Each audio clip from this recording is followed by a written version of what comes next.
je vais juste dire quelques mots pour vous accueillir, vous dire à quel point votre commerce est agréable, à quel point votre vision du rôle des journalistes est positive et extrêmement satisfaisante pour l'objectivité de l'information des lecteurs et la compréhension de ce que le lecteur doit comprendre.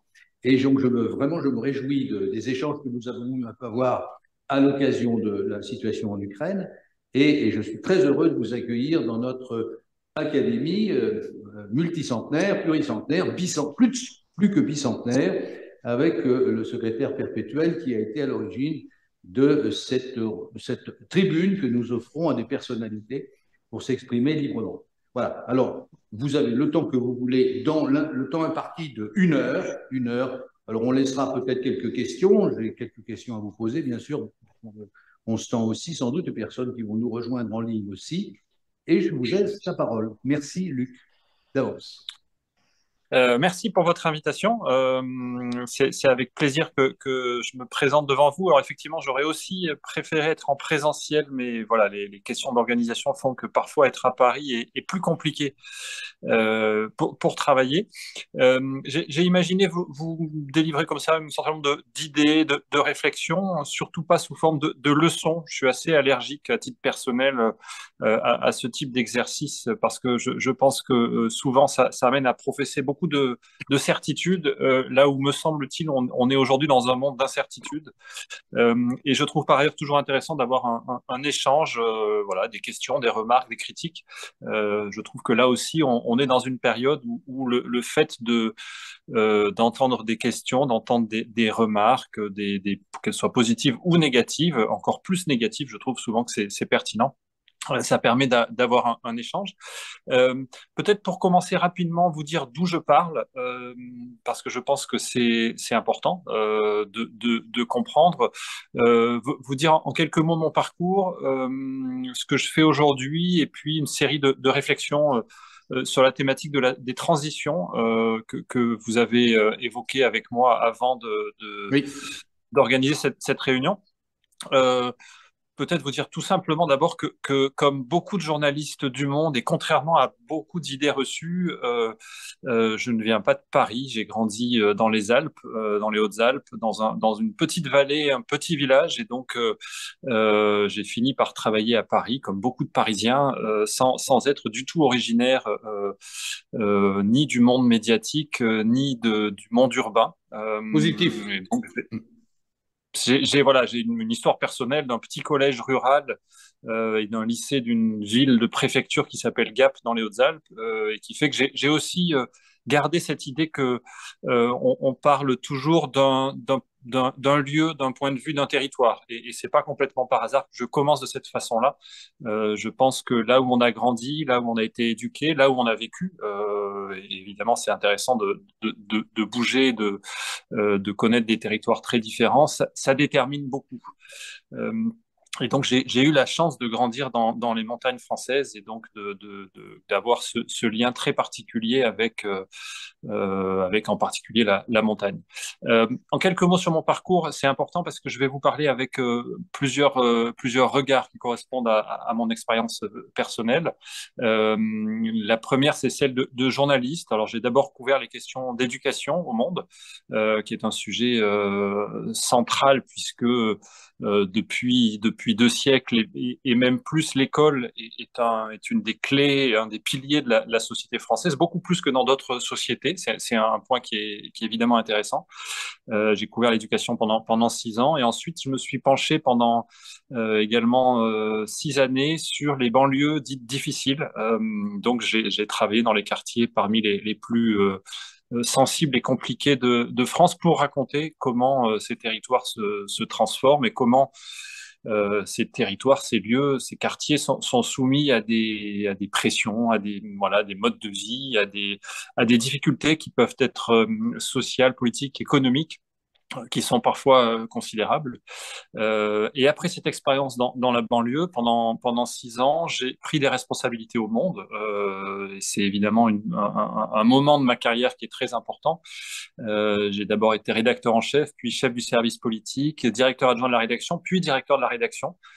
La rédaction du Monde, à l'échelle du monde agricole, c'est une grosse PME, si j'ose dire, avec une rédaction de 500 journalistes en CDI, ce qui veut dire qu'à l'échelle médiatique française, c'est évidemment une très grosse rédaction, puisqu'il y a aujourd'hui peu de rédactions qui ont cette ressource-là en termes de force journalistique.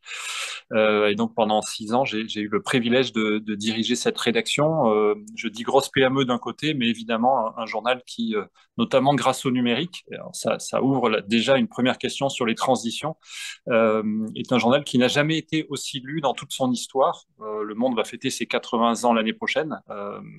En 2024. 80 ans, c'est un âge ridicule en comparaison de votre académie.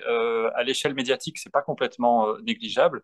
Et ce qui est intéressant et très encourageant pour moi en tant que journaliste, pour moi en tant qu'ancien directeur de la rédaction, c'est que le journal Le Monde n'a jamais eu autant de lecteurs, jamais eu autant de lecteurs payants, abonnés, jamais eu autant de lecteurs jeunes et jamais eu autant de lecteurs dans le monde entier. Ce qui veut dire que dans une période où les discours déclinistes sont souvent les plus entendus, les plus forts, je dois dire que j'ai le privilège de travailler dans un journal qui ne cesse de progresser, de gagner des lecteurs et qui est présent évidemment toujours sous la forme du journal imprimé, que certains d'entre vous lisent peut-être encore, mais qui est surtout aujourd'hui présent sur vos téléphones, sur vos ordinateurs, et aussi sur des réseaux sociaux sur lesquels, comme TikTok ou Snapchat, on est aujourd'hui présent. Encore une fois, je vous le dis en quelques mots, mais c'est aussi une façon de parler des transitions, puisque la façon dont le monde médiatique s'adapte au monde qui nous entoure est du monde aujourd'hui. Et après 6 ans comme directeur de la rédaction, j'ai fait le choix, un choix très heureux et un choix de privilégié, je pèse mes mots, de retourner au terrain. Et donc, j'ai eu cette chance de pouvoir me tourner vers le directeur général et le directeur du Monde et lui dire, voilà, j'estime que j'ai fait mon temps comme directeur de la rédaction et que c'est important dans ces postes-là d'être de laisser la place à d'autres. Et donc, après 6 années, j'ai laissé ma place à Caroline Monod, qui est maintenant directrice de la rédaction du Monde, avec cette idée que j'avais envie de repartir sur le terrain, d'écrire à nouveau, de faire des rencontres, de me heurter au plaisir et au stress aussi du reportage et de l'enquête. Et donc depuis 2 ans maintenant, voilà, je parcours des terrains très différents, plutôt centrés sur la France, parfois à l'étranger, pour essayer de raconter le monde qui nous entoure. Euh, Là aussi, avec ce privilège qui est un privilège rare, qui est celui d'avoir du temps. J'imagine que dans vos métiers aussi, la question du temps disponible est une ressource absolument fondamentale. Il se trouve que, devenu grand reporter, j'ai le privilège consacrer des journées, des semaines, parfois des mois sur un seul article pour essayer d'en faire le tour de la façon la plus complète possible, avec les avantages et les limites de ce qu'est le journalisme, puisque nous avons vocation à raconter l'actualité. Et on fait évidemment pas des thèses de chercheurs ou ce genre de travaux-là, mais on peut proposer, et c'est pour ça je crois que le Monde marche aussi bien aujourd'hui, des formats journalistiques avec un temps passé sur l'enquête qui peut être vraiment important. Je vous donne 2 exemples parce que ça permet aussi d'illustrer les coulisses du journalisme, la façon dont ça fonctionne. J'ai passé plusieurs semaines, par exemple, sur un seul article pour essayer de raconter le grand désastre des TER, des trains express régionaux dans les Hauts-de-France, alors qui est un sujet qui depuis a prospéré dans les médias, avec l'idée de passer beaucoup de temps moi-même dans les TER pour rencontrer des usagers, qui permet de bien comprendre l'étendue des dysfonctionnements d'un service public qui est absolument essentiel en France aujourd'hui, et passer beaucoup de temps, évidemment, auprès de sources très variées, politiques, aux fonctionnaires, syndicalistes, économistes, pour essayer de comprendre que un des paradoxes de la France aujourd'hui, c'est qu'on consacre beaucoup d'argent aux dépenses publiques, à l'investissement public, et dans le même temps, on a des services publics pour lesquels beaucoup d'entre vous, beaucoup d'entre nous font le constat qu'ils ne fonctionnent pas correctement. Et c'est vrai qu'en passant beaucoup de temps sur une seule région, mais sur un service public qui est assez fondamental en termes de mobilité. J'avais l'idée et l'envie de creuser le plus loin possible et d'essayer d'objectiver la situation d'un service public. J'en suis arrivé à une conclusion, alors que là aussi, vous devez connaître, et notamment sur la question de la construction européenne et de l'embrouillamini invraisemblable des normes et des règles qui peuvent exister. Comment sur le service public ferroviaire en particulier, on a construit depuis 20 ans un système d'une complexité assez phénoménale, où des institutions souvent méconnues, alors je vais citer quelques noms, mais on connaît évidemment le groupe SNCF, mais qui est aujourd'hui composé d'une multitude de filiales. À la fin, on a construit une sorte d'usine à gaz incroyable qui fait qu'on consacre beaucoup d'argent avec une efficacité qui est, on va dire, très relative pour rester assez diplomate. C'est un exemple, mais pour dire voilà le type de travail qu'on peut réaliser quand on occupe les fonctions que j'occupe aujourd'hui de grand reporter. Je vous en donne un deuxième et ça va me permettre d'entrer dans le vif de la discussion. J'ai fait un exercice très étrange qui est parti d'une curiosité, d'une note de bas de page. Alors, je ne sais pas si vous êtes des lecteurs d'ouvrages scientifiques et de travaux universitaires. Quand des universitaires écrivent, il y a souvent des références en note de bas de page et moi j'aime bien lire les références. Et c'est vrai que parmi les sujets qui m'avaient intéressé, la question des sondages, la façon dont les sondages sont réalisés et construits en France aujourd'hui.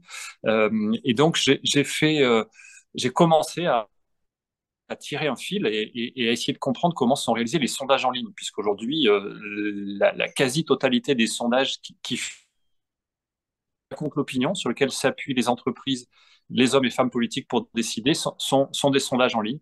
Et donc, j'ai fait cet exercice très étrange de m'inscrire sur des panels en ligne, puisque c'est très simple de répondre à des sondages. Vous pouvez le faire en même temps que je parle et regarder sur Google sondages en ligne, qui sont des sondages rémunérés.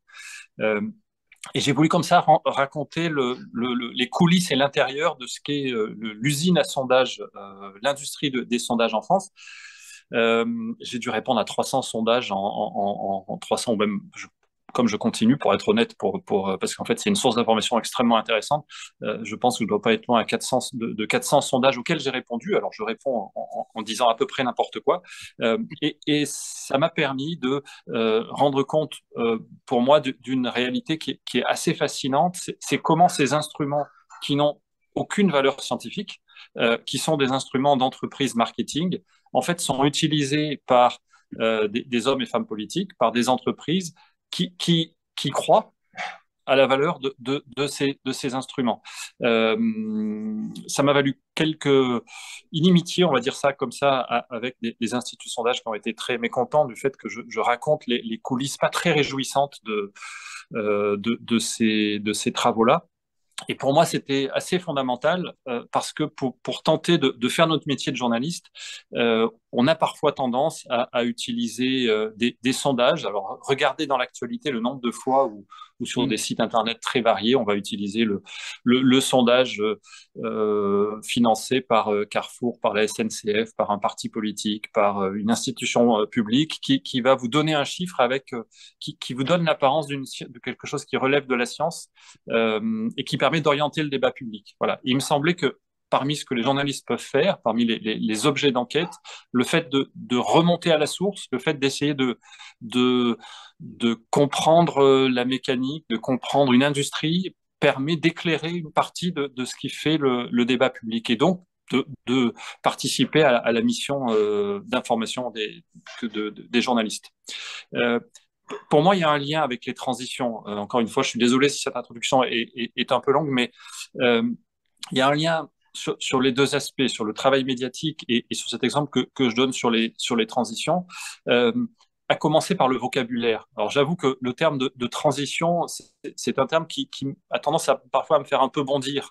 C'est de façon générale comme tout le vocabulaire managérial. Je ne sais pas si dans l'académie vous pratiquez beaucoup le vocabulaire managérial, mais j'avoue que tous ces mots utilisés par les entreprises qui sont des mots ronflants autour du développement, quand on parle des collaborateurs, quand on parle des transitions, sont souvent là pour masquer des réalités. Et j'ai une deuxième méfiance sur ce terme de transition, c'est que très souvent, d'un point de vue plus politique, quand on utilise ces termes-là, ça permet aussi de masquer une partie des réalités, une partie des rapports de force, des logiques d'intérêt. On est évidemment dans un monde, c'est pas récent, mais c'est sans doute exacerbé aujourd'hui, où des intérêts contradictoires peuvent s'exprimer, peuvent s'exercer. Et souvent, quand on utilise ces termes qui sont des termes d'atténuation, c'est pour éviter de dire le réel. Quand on parle de transition écologique, par exemple, je pense que ces mots masquent une partie de la réalité, une partie de la gravité de la situation et du fait que, en réalité, on est beaucoup plus dans un monde de rupture au pluriel qu'un monde de transition. Et si j'avais à résumer voilà ma pensée sur ce sujet pour ouvrir la conversation et vous entendre là-dessus le cas échéant, je pense fondamentalement qu'on est beaucoup plus dans un moment de rupture qu'un moment de transition. Je vous le dis en étant quelqu'un de fondamentalement optimiste, mais quand on regarde le monde qui nous entoure, je pense évidemment aux ruptures géopolitiques. On avait parlé avec Monsieur Hervé de la guerre en Ukraine, où effectivement je suis parti à deux reprises en étant moi loin du front. J'étais pas du tout comme des journalistes de reporters de guerre qui étaient en première ligne. Là où je pouvais apporter quelque chose, c'était plutôt de raconter la deuxième ligne. Et donc j'ai passé une dizaine de jours en Ukraine, une douzaine de jours en Ukraine pour essayer de voir l'impact de la guerre sur l'agriculture ukrainienne, dont on sait qu'elle est non seulement le grenier à blé de l'Europe, pour reprendre une expression de nos manuels scolaires, mais le grenier à céréales du monde entier, pour essayer de comprendre les conséquences à la fois nationales en Ukraine et mondiales de ce conflit. Et j'avoue que c'est un reportage qui, parmi les reportages que j'ai pu faire, m'ont beaucoup marqué, m'a beaucoup marqué. Euh, mais pour reprendre le fil, rupture géopolitique, on sait, on peut craindre qu'après la guerre en Ukraine, la suivante soit une guerre sur Taïwan, par exemple. Et on peut craindre que nous soyons retournés dans la grande période des guerres, voilà, et que finalement les périodes de prospérité que on vient de connaître, en tout cas dans les pays développés ces dernières années, et plus c'était des parenthèses que la fin de l'histoire, comme certains historiens ou penseurs l'avaient évoqué il y a quelques décennies. Euh, mais le terme de transition, quand on pense à ce qui se passe en Asie avec ce risque d'une guerre sur la mer de Chine et d'une guerre sur Taïwan avec la Chine en arrière-plan, quand on voit ce qui se passe en Ukraine avec la violence et le retour d'une forme de guerre de tranchées, pour une part, j'imagine que vous suivez comme moi ce qui se passe par exemple autour de Bakhmut, Barmout, je ne sais pas comment on doit le prononcer, où on est voilà, littéralement revenu dans à la fois une guerre d'artillerie et une forme de guerre de tranchées. Euh, et pour dire que malheureusement l'histoire est toujours là et le tragique est toujours là. Et pour le coup, le terme de transition me semblerait mal adapté à la situation. Et je trouve qu'on est plus entré d'un point de vue géopolitique dans une logique de rupture. Euh, c'est la même chose d'un point de vue climatique. Je vous disais tout à l'heure, quand on parle de transition environnementale, de transition énergétique, de transition sur la question du climat, je pense malheureusement qu'on est beaucoup plus entré dans une période de rupture au pluriel, avec des phénomènes qui se potentialisent, si j'ose dire, qui s'accumulent et qui font que notre civilisation, l'humanité, est confrontée à un des défis les plus gigantesques qu'elle ait pu connaître probablement depuis des millénaires et peut-être même plus. Et ce qui me frappe là-dessus, c'est ce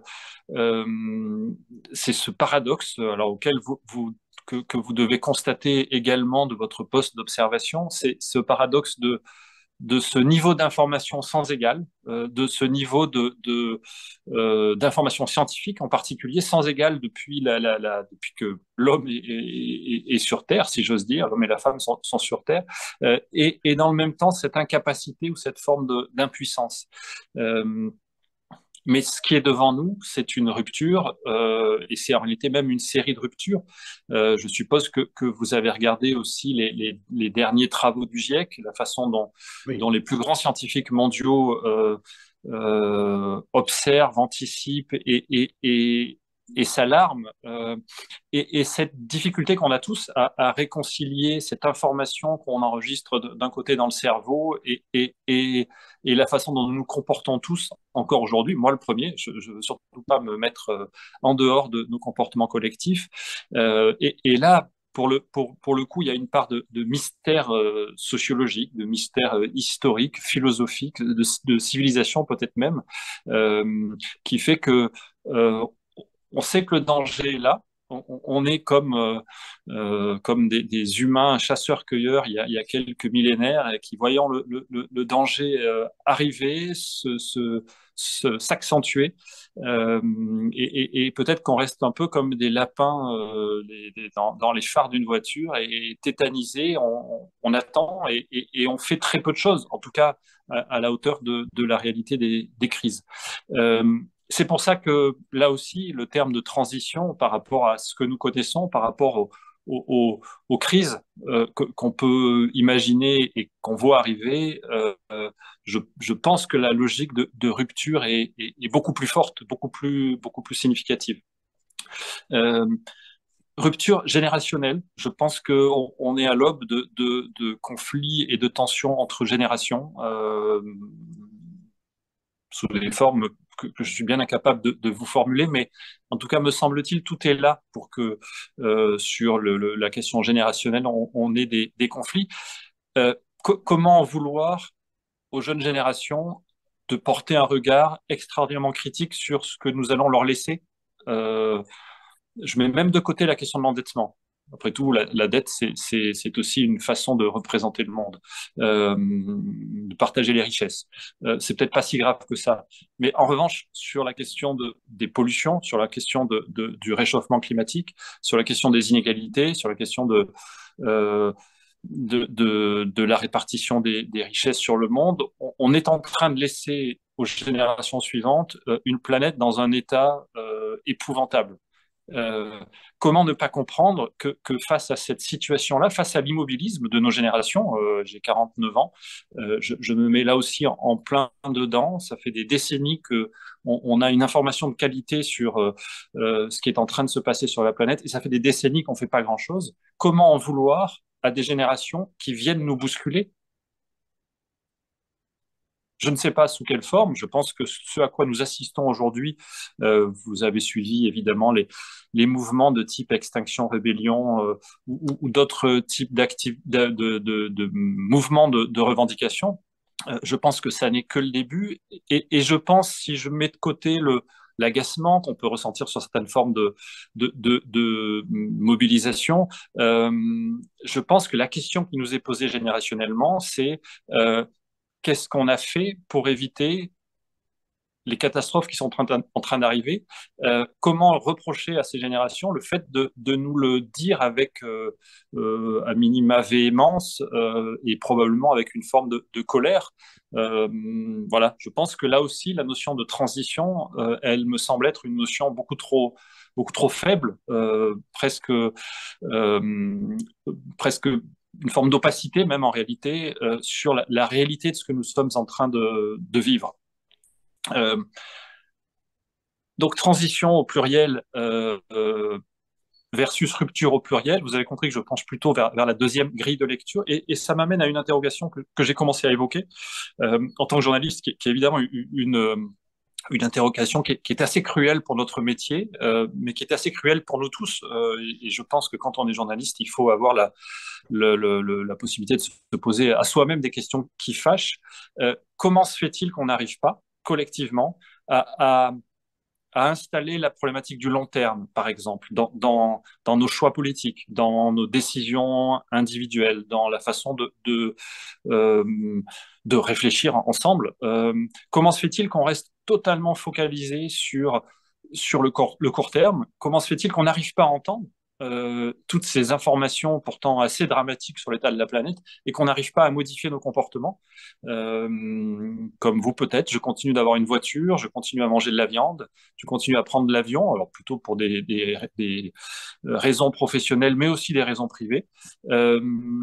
Et donc, et je pourrais multiplier comme ça des exemples. Hein. Je continue à acheter des produits qui ont parfois des emballages plastiques, alors même qu'on sait tous que ça n'a aucun sens. J'achète parfois du bio qui est sous emballage plastique.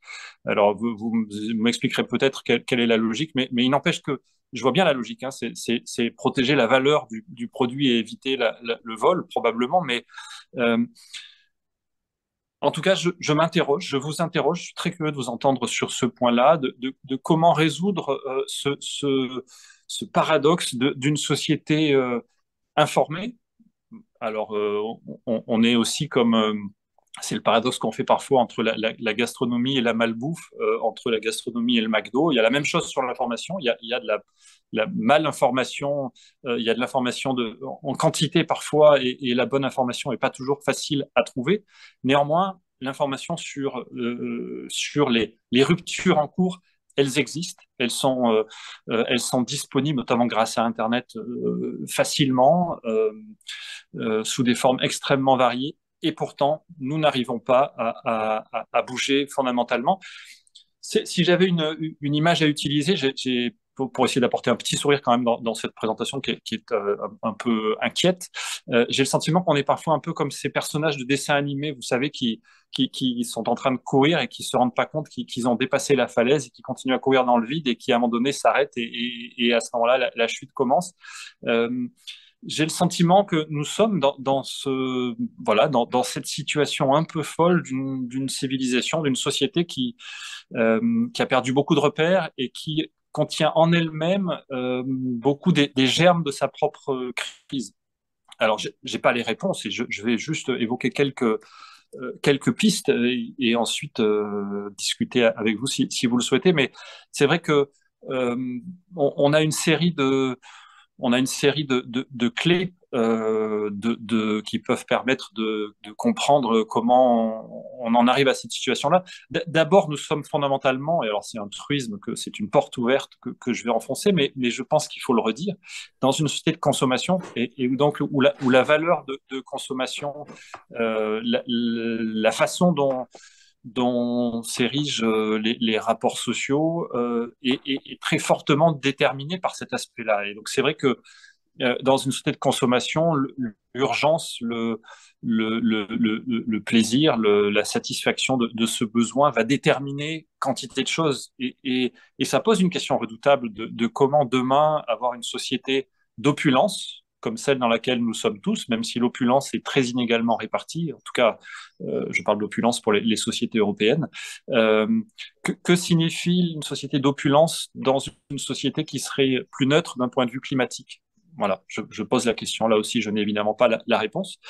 Euh, on est aussi une société de propriétaires. Alors là, j'enfonce une deuxième porte ouverte, mais il me semble que quand on est confronté à une crise civilisationnelle comme celle à laquelle nous devons faire face, il faut reposer les questions qui sont des questions de fond et de structure.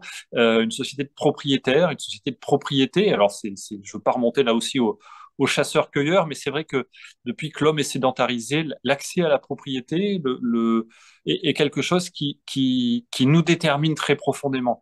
Euh, mais quand vous ajoutez société de consommation, société de propriétaires, société de salariés aussi, on est, et je m'en réjouis à titre personnel, j'ai la chance d'avoir un CDI dans une entreprise qui est solide, et ben ça crée des modes de fonctionnement. Société mondialisée, évidemment, et on en parlait tout à l'heure sur l'Ukraine et sur l'agriculture, mais c'est vrai par exemple sur Taïwan et les puces électroniques. Que se passera-t-il demain si une guerre s'ouvre en Asie et que un conflit éclate sur Taïwan?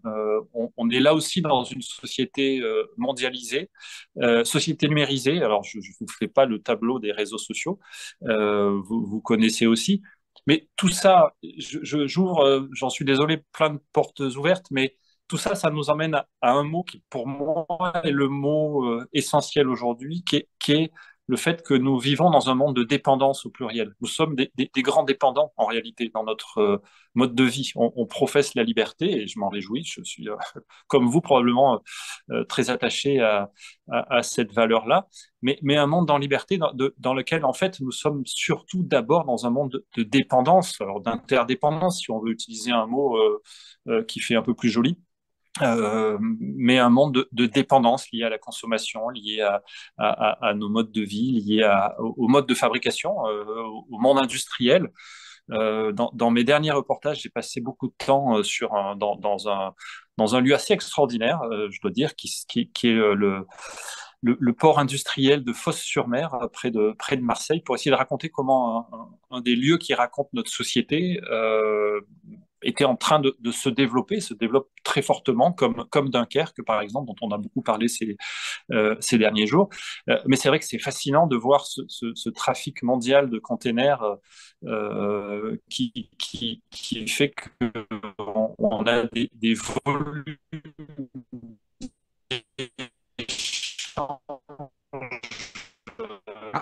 Problème technique. absolument Voilà, c'est la bande passante. considérables, La bande passante, oui. mais qui nous mettent dans une position de fragilité extrême. Alors, je ne sais pas si vous m'entendez encore. Je vais peut-être Non, couper on vous a entendu, Luc. Ah Il y bon, a eu un problème de d'accord. bande passante momentané. D'accord, bon, très bien. J'en termine là-dessus. C'est monde de rupture, monde de dépendance et monde de court terme. Et donc la question qui vous est posée, qui nous est posée, et je dis le vous en tant qu'institution, en tant qu'acteur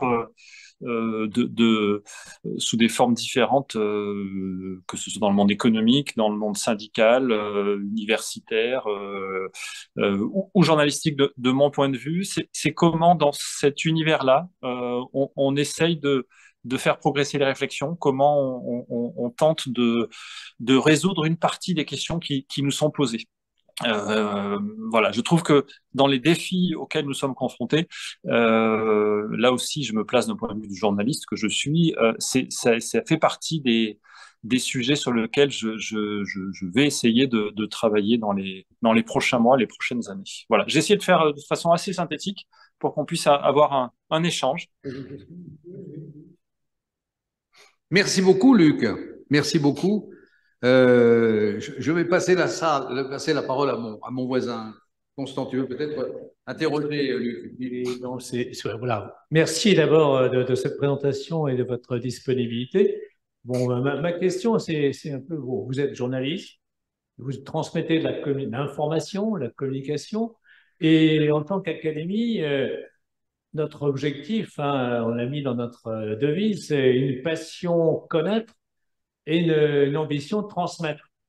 Hein, comment connaître où on est l'état de la connaissance, hein, et c'est toujours un peu le problème qu'on a avec la communication, l'information, c'est comment aujourd'hui, avec quand même beaucoup d'interrogations, beaucoup de divisions, vous avez parlé de intergénérationnel, mais c'est y compris dans les générations, hein, c'est intragénérationnel aussi, c'est une montée de la violence, hein, c'est-à-dire que les gens, comme on n'arrive plus à se faire comprendre, à se comprendre, on est de plus en plus violent, c'est dans la rue, c'est dans les manifestations, c'est même dans nos propres assemblées parlementaires.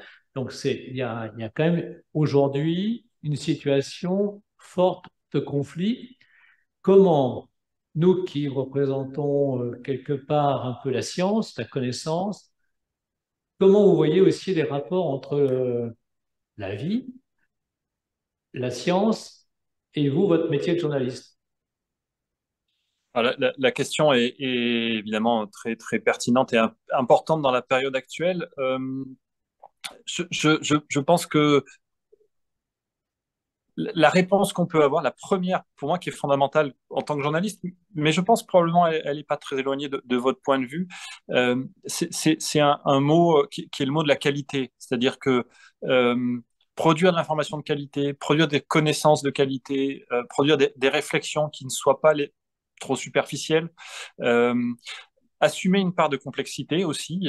Oui, nous sommes dans un monde de dépendance, d'interdépendance. Nous sommes dans un monde extrêmement complexe. On a ce privilège inouï d'avoir des connaissances scientifiques qui nous permettent de connaître des milliards de choses. Donc, les choses sont complexes. Voilà. Et donc, de votre poste d'observation et d'action, de mon poste en tant que journaliste, c'est d'essayer de rendre la société intelligible, mais d'essayer de la raconter dans sa complexité. Et donc, d'assumer le fait que, par exemple, quand on est journaliste, quand on travaille sur un sujet un peu compliqué, en fait, il faut du temps, il faut de la place. Et donc, il faut tenter de produire une connaissance un peu plus complexe. Pour moi, la complexité est une des réponses à la violence. Alors, je vous parle en étant journaliste au Monde, dans une position, j'allais dire presque confortable, mais je pense que la pire des réponses, quand le monde est aussi fracturé, quand le monde est aussi tenté par des formes de violence, la pire des réponses, c'est de tomber dans le piège de la simplification, dans le piège de l'outrance, dans le piège du court terme. Et là où nous pouvons apporter quelque chose, chacun dans nos positions respectives, c'est d'expliquer, c'est de dialoguer. Alors là aussi, j'enfonce des portes ouvertes peut-être, mais c'est d'assumer et de rechercher une forme de qualité dans l'information. Oui, pour moi, c'est une des lignes directrices de ce qu'on peut faire collectivement, c'est de faire ce travail-là. C'est pour ça, par exemple, que je me suis attaqué à la montagne des sondages, parce que je pense que dans le moment dans lequel on est, ça participe de cette information low cost. Et on sait dans tous les secteurs, vous êtes mieux placé que moi concernant votre secteur, mais que le low cost, en fait, détruit beaucoup.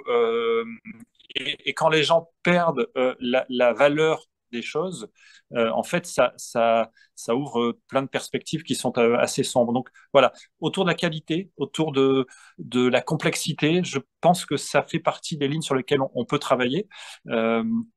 Mais c'est une ligne qui est compliquée, je le reconnais.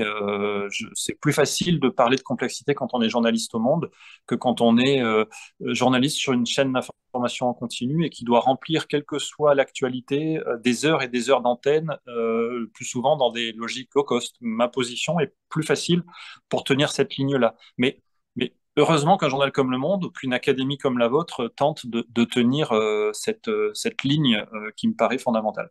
Je ne sais pas si ça répond à votre question. Oui, je pense que ça. Oui, peut-être tu veux commenter? Moi, je voulais réagir sur le fait que j'ai ressenti ça très nettement. Je vous remercie, Luc, de m'avoir aidé à publier une tribune au mois de juin dans votre journal en ouvrant des sillons ferroviaires européens parce que je mettais le doigt sur un vrai sujet. Et je suis obligé de constater que malgré la parution de ce long article, d'une page entière du journal tout de même, nous n'avons rien fait.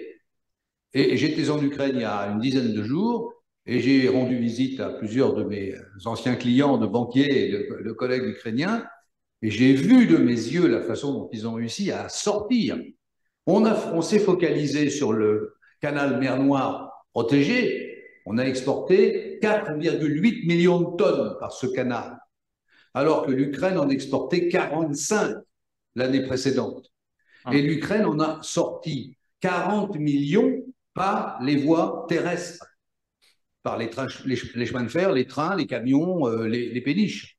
Et je constate que l'appétit des journalistes de LCI ou de BFM TV, ne parlons pas des canaux quasi-officiels des télévisions françaises, sont là-dessus d'un silence total, absolument total.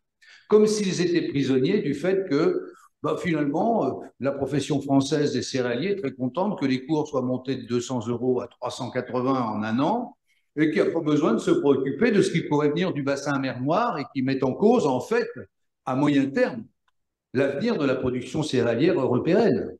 Je ne sais pas ce que vous en pensez vous-même. Alors, je vais être très modeste puisque je suis pas du tout un spécialiste contrairement à vous de ces questions, mais non, je disais c'est ce qui est un des travers du journalisme, mais qui est un des travers de notre société, c'est qu'on s'intéresse à ce qui est visible, à ce qui est spectaculaire, et on a toujours du mal à raconter les transformations profondes et ce qui est structurant. Et l'exemple que vous donnez est évidemment très parlant sur la réalité de l'impact de la guerre sur le marché des céréales et la façon dont ça fonctionne. On est évidemment dans du... Malheureusement, on est acteur de cette perte de valeur de l'information.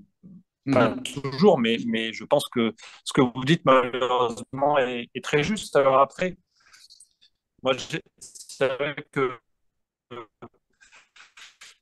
je suis très heureux qu'on ait publié votre tribune, entre autres, parce que ça permet aussi sur des sujets d'avoir l'œil d'un connaisseur ou de connaisseurs au pluriel qui permettent à des lecteurs peut-être plus avertis si simplement ils ont écouté un journal télévisé. Dans ce cas-là, je pense qu'un journal comme Le Monde remplit une partie de sa mission. Oui, bien sûr, tout à fait.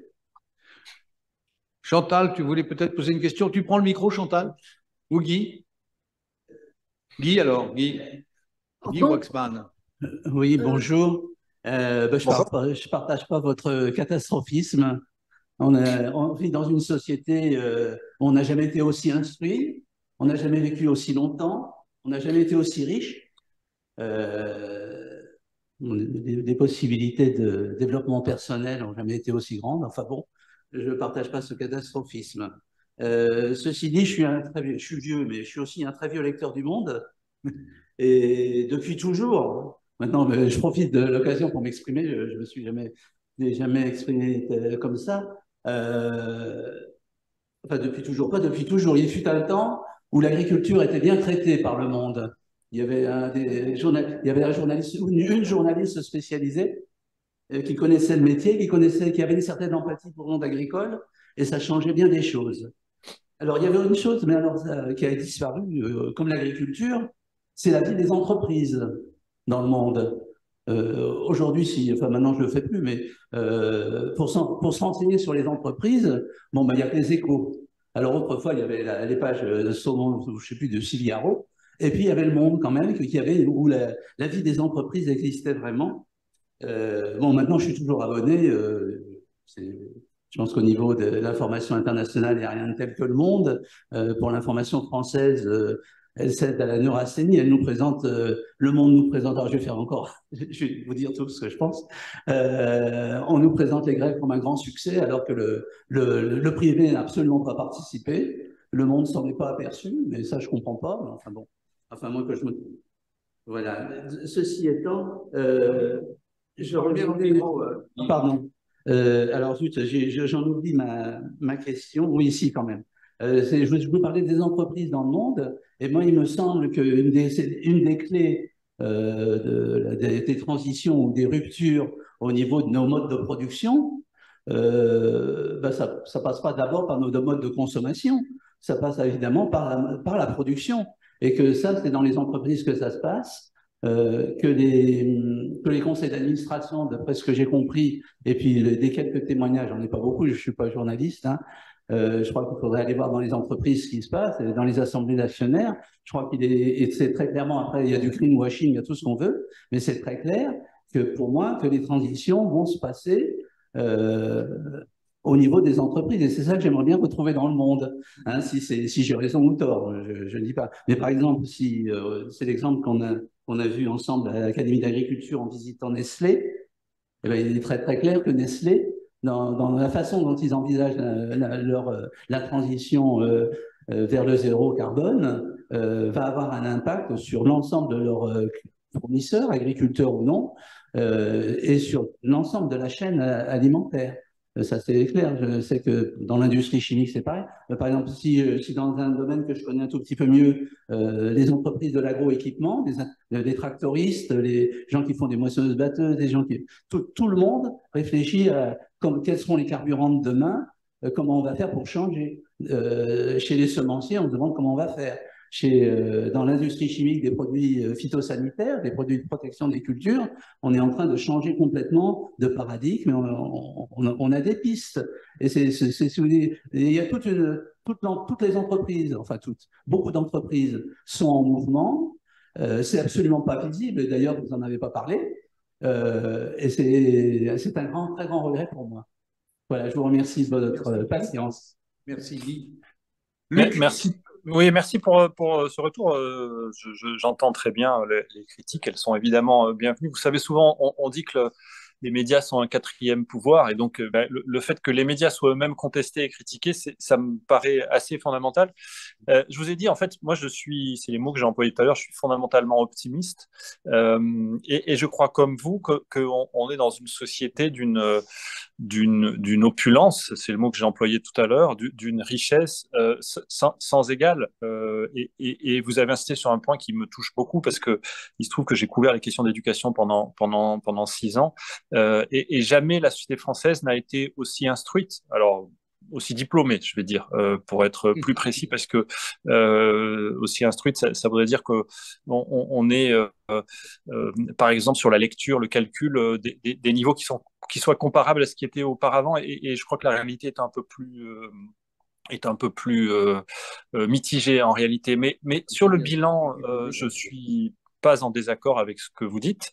Ce qui m'alarme, et c'était le propos, c'est quand je regarde ce qu'il y a devant nous, où effectivement, je pense qu'on est dans une période de rupture. Alors, je ne l'ai pas développé, mais regardez la façon dont Xi Jinping, par exemple, en Chine, représente le monde, et le monde, pas le journal, la planète pour les décennies qui viennent, et comment il légitime l'usage de la force, par exemple.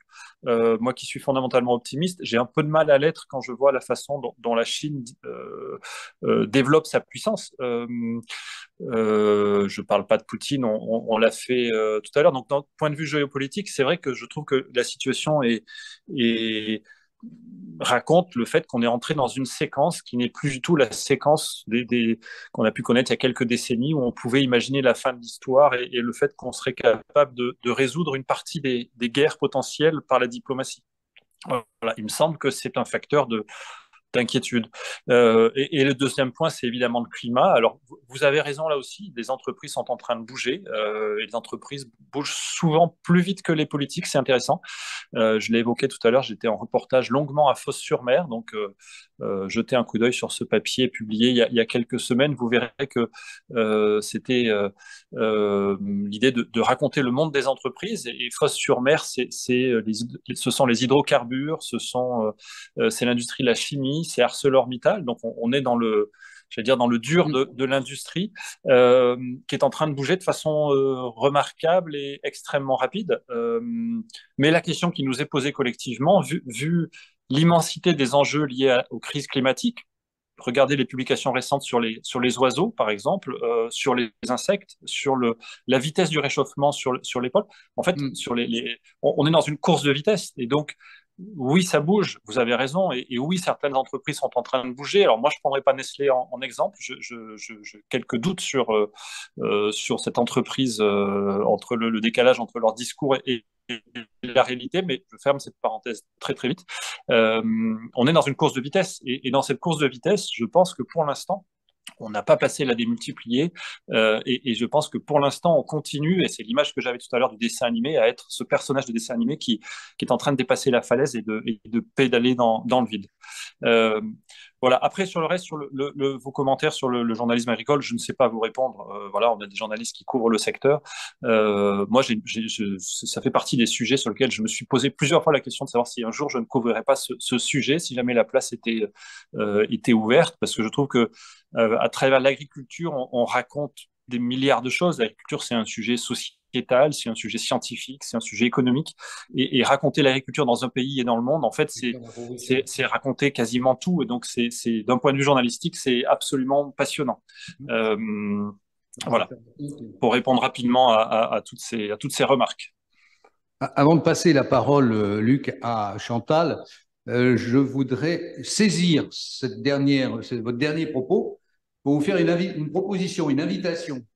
Je ne sais pas si vous avez la possibilité d'influer le choix des journalistes du monde, mais moi, je vous propose très simplement qu'on fasse une fois par an 1 heure avec vous et quelques journalistes du monde à l'Académie, avec nos secrétaires de section, et qu'on balaye les questions qui vous préoccupent et les questions qui semblent, pour les académiciens, les plus importantes à traiter, et qu'est-ce qu'on voit comme perspective. Si ça vous intéresse, je crois que ce serait très intéressant pour notre académie d'avoir avec vous ce type de coopération. Alors, moi, rencontrer tous les acteurs de tous les sujets, j'adore, c'est passionnant et c'est évidemment comme ça qu'on se nourrit. C'est en étant confronté à des avis différents. Donc, sur le principe, vous vous rencontrez pour parler de sujets de fond avec grand plaisir. Moi, voilà, je rencontre des acteurs et des représentants, pas tous les jours, mais presque, pour justement me faire ma culture et me confronter à des opinions différentes. Donc avec plaisir, en tout cas en ce qui me concerne. Merci beaucoup. Chantal. Alors, moi aussi, je suis une très ancienne lectrice du Monde. Je crois que j'avais 15 ans, j'achetais le Monde tous les jours, ça coûtait 30 centimes à l'époque. Voilà. Et je regrette aussi, je pense que là, on parle de la question de la responsabilité des médias dans les messages qu'ils fournissent. Et je rejoins un peu mon voisin en ce sens que le négatif, apparemment, est quelque chose qui fait plus vendre, voilà, que la description, j'allais dire, objective, je ne sais pas, mais en tout cas de la réalité dans sa complexité. Et ça, c'est quand même un peu dommage parce que du coup, les lecteurs ne peuvent pas se former une opinion complètement éclairée. Après, dans les sujets que vous soulevez, alors il y a un bouquin qui vient de paraître d'économistes, de l'économie d'abondance à l'économie de rareté. Et effectivement, je pense qu'il y a des choses, il y a des productions qu'on n'aura plus avec l'abondance qu'on a connue, et il n'est pas du tout sûr que la technique, les évolutions, les progrès combleront cette rareté. Et c'est vrai que c'est difficile parce que le système est quand même fondé sur le toujours plus. Il n'y a qu'à regarder ce qui se passe dans le vêtement avec Shine, par exemple. Hein, ne prendre qu'un exemple qui n'est pas dans l'agriculture. Voilà. Et donc, est-ce que vous avez une réflexion justement sur ces orientations-là dans le cadre d'une conférence de rédaction où chacun fait avec la sensibilité du moment autour de ces sujets-là? Vous avez raison, le journalisme français, de façon générale, est d'une culture qui est très marquée par la contestation, par la dénonciation. La grande figure du journalisme français, c'est Albert Londres. Et Albert Londres, il s'est construit dans la dénonciation voilà, des inégalités, des injustices, des prisons, du bagne. Et donc, dans notre imaginaire collectif, la question de la place des journalistes, c'est une place de contre-pouvoir. Vraiment culturellement, je vous réponds de façon un peu générale pour commencer. Ensuite, on est confronté. Alors, je ne sais pas si le négatif fait plus vendre. Je suis incapable de vous dire. Et pourtant, j'étais directeur de la rédaction pendant 6 ans. Je ne sais pas du tout si le négatif fait plus vendre. Donc, je n'ai rien lu, rien vu, et je suis sans doute comme vous, j'aime bien m'appuyer sur des faits objectifs pour avancer, qui permet de valider cette thèse-là. Je n'en ai pas la moindre idée. Je sais par exemple qu'on est confronté à une fatigue informationnelle, comme on dit, c'est-à-dire de gens qui sont complètement saturés des informations négatives et qui, à un moment donné, préfèrent décrocher. Donc que ce mécanisme de lassitude peut exister. Donc si ce mécanisme de lassitude existe, ça contredit un peu l'idée que le fait de faire que du négatif ferait vendre. Donc encore une fois, vous dire ça ne veut pas dire que je nie ou que je m'y oppose. Simplement, j'ai pas d'éléments qui permet de montrer que le négatif fait vendre, vraiment, de façon la plus sincère possible. Et la question que vous posez, elle est complexe par ailleurs, parce que c'est une ligne de crête compliquée pour les médias. C'est-à-dire à faire trop de négatifs, probablement on contribue à l'impuissance, puisque si rien ne va, en fait, rien ne sert d'agir quelque part, probablement. Mais dans le même temps, si on ne dit pas la gravité de ce qui se passe, on ne permet pas aussi aux gens de prendre les décisions qui font changer les comportements. Et c'est vrai que alors je suis peut-être d'une génération ou d'un monde dans lequel on a le sentiment que la crise climatique est une sorte de bouleversement majeur et qu'en fait, on n'est pas du tout à l'échelle des changements et que le rôle des médias, c'est de permettre la prise de conscience de la gravité de ce qui est devant nous. Voilà. Mais donc, j'entends tout à fait ce que vous dites sur la question du positif et du négatif, de l'optimisme, du pessimisme, du journalisme qui présente aussi des solutions et pas seulement des problèmes. Vous avez sans doute raison dans le fait de considérer qu'on est souvent d'un seul côté. Ça fait partie de sujets sur lesquels il faut qu'on avance. On va, dans les semaines qui viennent, par exemple, lancer une opération à l'échelle de la rédaction qui est donc pilotée par Caroline Monod maintenant au Monde sur la question de l'adaptation au changement climatique. Et donc, il y a une douzaine d'équipes de journalistes qui ont travaillé pendant un long moment pour raconter comment la France s'adapte au changement climatique. Donc, ça veut dire qu'on est bien dans le réel du risque, du danger, mais on est aussi dans des formes de solutions et d'adaptation. Donc, c'est peut-être une des façons de répondre à la critique que vous émettez sur le fait de dire le réel et en même temps de tenter de proposer des pistes. Voilà, donc ça sera sur le site du Monde et dans les colonnes du Monde à partir du mois de juin, par exemple. Alors, moi, j'aurais bien voulu faire une remarque et une question, si c'est possible, Président. Alors, la remarque, c'est que je me sens, mais alors absolument très très proche de Luc lorsqu'il parle des petits bonhommes qui sautent, qui continuent à marcher dans le vide et notamment qui ne tiennent pas compte de la rupture nécessaire qu'il devrait y avoir dans nos sociétés. J'en veux pour preuve, j'ai été quasi choqué il y a quelques temps où j'étais encore à Paris en passant devant un point de vente. Vous savez, il y a une nouvelle enseigne chinoise qui est le prototype même de ce qu'il ne faut plus faire, c'est-à-dire des vêtements low cost qu'on jette au bout de 3 mois, qui ont été fabriqués avec des techniques qui contribuent à accentuer les pollutions, qui utilisent des petits enfants qui ne sont pas payés, etc. Et ben, figurez-vous qu'il y avait une queue pas possible devant la porte de cette enseigne, hein, dont je ne citerai pas le nom, et c'était essentiellement des jeunes. Donc je me dis, la prise en compte de la rupture nécessaire, elle n'existe pas encore, même dans les jeunes générations. Donc ça, c'était ma remarque pour dire que j'étais quand même très proche de ce qu'avait dit Luc. Ensuite, moi, j'ai une question qui va peut-être être une question un peu piège à Luc. ChatGPT, c'est un outil qui va permettre de gérer les ruptures ou qui va continuer à nous enfoncer dans la non prise en compte de la transition et des transitions, parce que en fait, ça sera jamais qu'un outil qui rabâche la même chose et les idées préconçues. Voilà, donc je voulais avoir son point de vue sur ça, sur ChatGPT. Alors, je vais vous répondre avec beaucoup de prudence parce que je ne suis pas du tout spécialiste. Je pense, comme vous devez le constater, que l'intelligence artificielle, de façon générale, parce que voilà, on est face à des outils d'une puissance inégalée, mais dans le même temps nous fera reculer. Donc c'est pour ça que j'ai cette image-là des pas de géant en avant et des reculs dans le même temps, parce que je me demande bien ce que seront nos cerveaux collectivement dans 20 ans, 40 ans, 60 ans, si on continue d'être de plus en plus dépendants, c'est encore un mot que j'ai employé, de nous appuyer sur toujours plus de technologies pour penser, agir, nous déplacer. On est en train de devenir à tout point de vue des sortes de monstres, si j'ose dire, puisqu'on est capable de réfléchir sans demander à Google un coup de main. Et quand je dis Google, ça suppose d'écrire, mais on peut même le demander via Siri ou autre.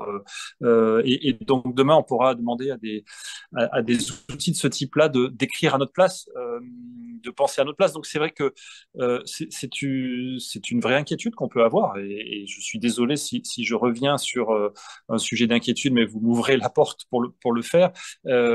Et évidemment, il y a une tentation de ces outils qu'on peut comprendre. C'est gagner du temps, c'est gagner en productivité, c'est être capable de proposer des solutions qu'on n'imaginait pas. Visiblement, en termes de médecine, par exemple, l'intelligence artificielle permet de prendre des décisions parfois bien plus efficaces que ne le feraient certains médecins. Et donc, que demander de mieux? Mais c'est vrai que dans le même temps, on est en train probablement de se tirer des balles dans le pied, dans le genou, dans la hanche, pour poursuivre la métaphore médicale.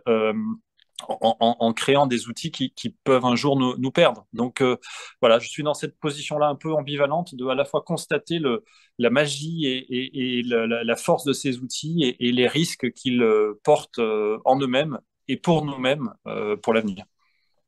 Merci Luc. Mais je crois que je suis Alors encore... juste, on me laisse 30 secondes. Alors juste, c'est une remarque désagréable, hein, je m'excuse, mais je lis The Guardian et El País, éventuellement un journal allemand. Eh ben, il n'y en a pas un qui soit aussi neurasthénique que Le Monde. Hein, la France est neurasthénique, hein, et Le Monde y contribue. Voilà, c'est désagréable. Mais, ah si, quand même, je voulais vous dire pour les oiseaux. Il y a quelque chose d'extraordinaire, c'est que les chiffres de la LPO disent pas du tout ce qui est dit dans l'article. Donc, il aurait pu au moins consulter la Ligue pour la protection des oiseaux. Ça aurait été bien. Et en plus, il y a beaucoup de choses où c'est n'importe quoi, mais bon, c'est pas grave. Voilà. Non, mais donc, oui, non, mais donc sur les oiseaux, tout va bien, si je vous entends. Il y a pas de problème. C'est sur Ça, les, j'ai pas bien compris. sur les oiseaux, mais je Sur m'excuse. la situation des oiseaux est parfaite, c'est ça, il n'y a pas de sujet. J'ai pas bien compris votre point de vue, en fait. Non, donc l'Afrique est basée sur un modèle et qui calcule des populations, il y a un modèle qui calcule des populations d'oiseaux et ça ne correspond pas aux chiffres que donne la LPO. Donc c'est quand même dommage. Moi, je pense Bon, qu'il y a... c'est un débat sur lequel on ne peut pas, c'est pas le lieu. Hein, je m'excuse, hein, mais je m'excuse auprès de, Voilà. auprès voilà. Il y a plein de débats, il y a plein de discussions. Moi, je pense qu'il y a beaucoup de doutes à avoir sur les chiffres. On évoque à l'instant, avec la question de Philippe, l'intelligence artificielle. Moi, je suis un lecteur de Boris Cyrulnik et de beaucoup d'autres auteurs qui travaillent sur la relation entre le fonctionnement du cerveau, la conscience, etc. Ça me passionne absolument. Et je constate qu'en lisant Cyrulnik, il n'y a pas d'intelligence qui puisse exister sans une perception sensitive des choses. Et pour le moment, je ne vois pas des ordinateurs éprouver encore de véritables sentiments et de véritables et disposer dans leur constitution même du formidable réseau sensoriel du vivant. Le vivant est d'abord sensoriel.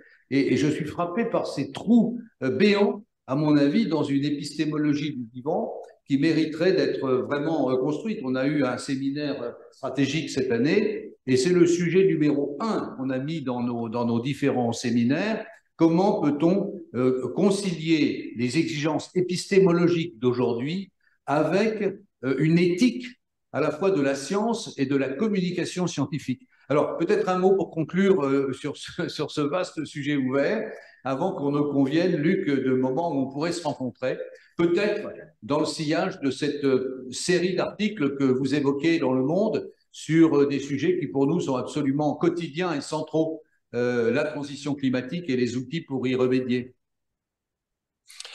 Oui, alors je vais avoir du mal à conclure sur ce que vous dites sur le monde sensible. Effectivement, je suis assez d'accord avec vous. Je pense que les chiffres ne disent qu'un bout,